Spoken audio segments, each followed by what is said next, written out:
At a time when the entire world is distracted, watching the collapse of old giants like Britain and France, a real miracle is quietly taking shape in the heart of Warsaw. Today, we're going to explore how a country that, just a few years ago, was little more than a supplier of cheap labor woke up one morning to find itself building the largest land army in Europe and openly challenging Germany's economic throne. We're also going to break down how the Polish Zloty won its silent battle against the euro, and what price Warsaw is willing to pay to become Europe's next great power. We'll uncover the secret that transformed Poland from a junior partner following Berlin's lead into a dark horse, one that may be shaping the future of the old continent. Clear your mind, and let's see how the world is really moving. But was the currency alone enough? Of course not. The real strength was a mindset, one focused on long-term gains, not short-term survival. While Europe hesitated, Poland moved decisively. Polish workers still put in longer hours than the average worker in Western Europe, according to EU data.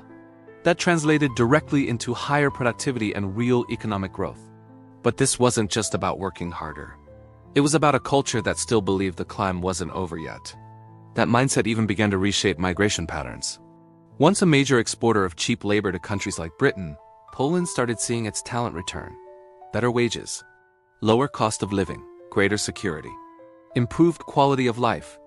Measured by what people can actually buy at home, real income levels in Poland have come close to, and in some metrics, even surpassed older EU economies like Spain.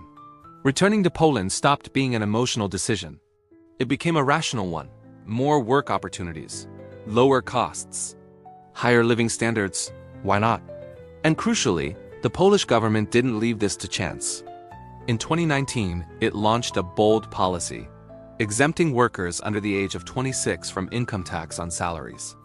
On paper, it looked simple. In practice, it reshaped thousands of life decisions.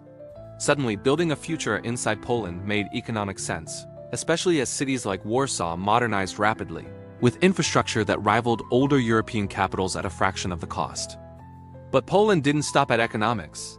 Geography doesn't allow illusions in Eastern Europe. That's why Warsaw raised defense spending to unprecedented levels within NATO, nearly 4.7% of GDP. The goal wasn't just buying weapons. It was building real deterrence, a large, self-reliant land army. Poland diversified its arms suppliers, signing massive deals with South Korea for tanks and artillery, with substantial technology transfer and domestic production. The message was clear: never become hostage to fragile supply chains, but tanks alone don't secure the future. Germany fell into a different trap: energy. Poland saw it coming early. Years before the Ukraine war, Warsaw began quietly reducing dependence on any single supplier. The Baltic Pipe project, linking Poland directly to Norwegian gas, came online in 2022 and covered a major share of national demand. When Russia cut gas supplies to Europe that same year, countries like Germany plunged into crisis. Poland stayed on its feet because it planned ahead. And while others debated nuclear energy endlessly, Poland acted. A national nuclear program was launched. Partners selected. Implementation began. The vision was bigger than self-sufficiency. It was about turning Poland into an energy hub for Central and Eastern Europe.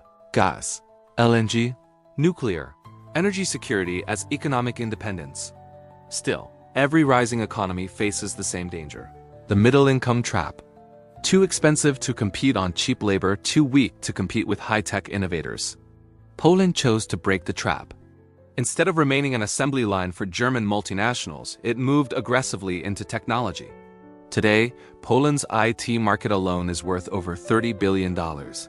Its gaming industry went global, producing titles like The Witcher and Cyberpunk 2077, changing how the world sees Polish innovation. This didn't come from nowhere. The real engine was education. Poland now ranks among the top EU countries in engineering graduates, second only to Germany. But the difference isn't just quantity, it's direction. While much of Western Europe remains tied to traditional engineering fields, Poland emphasized software, digital services, and R&D. Tech giants noticed: Google, Microsoft, Visa. They didn't come to Warsaw just for lower costs. They came for the scale and quality of talent. Poland was becoming a regional brain hub, and power inevitably seeks political expression. For decades, Europe believed leadership belonged only to traditional capitals. That assumption is quietly breaking. Berlin remains an economic giant, but its political influence is increasingly constrained by crises. Meanwhile, Warsaw is stepping into a central role in Eastern and Central Europe through initiatives like the Three Seas Initiative. Poland is no longer acting as a passive EU member, it's positioning itself as a regional voice.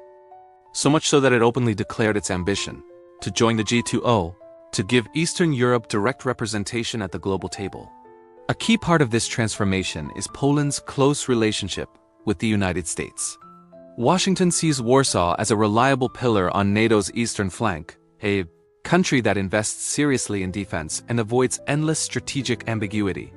That support amplifies Poland's regional role and strengthens its hand inside EU politics. But this story isn't flawless. The first crack is fiscal.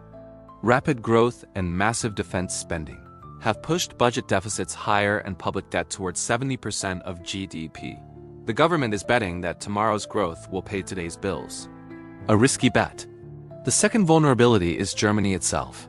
Despite all the talk of independence, Germany remains Poland's largest trading partner. Any German slowdown hits Polish factories and jobs immediately, and Germany is already slowing.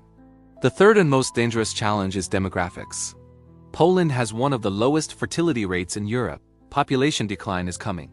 Even with return migration and integration, the gap between workers and retirees is widening. Which means Poland must build a stronger, more automated, more productive economy fast. So here we are, watching what may be Europe's last great experiment.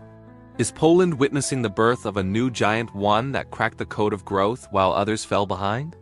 Or is this simply a debt-fueled surge, a sprint powered by borrowed fuel that may run out before the finish line? I'll leave that question to you. Share your analysis in the comments. The episode ends here, but the game is far from over. Don't forget to like, share, and subscribe to stay with us for the first chapter of every news story. Goodbye.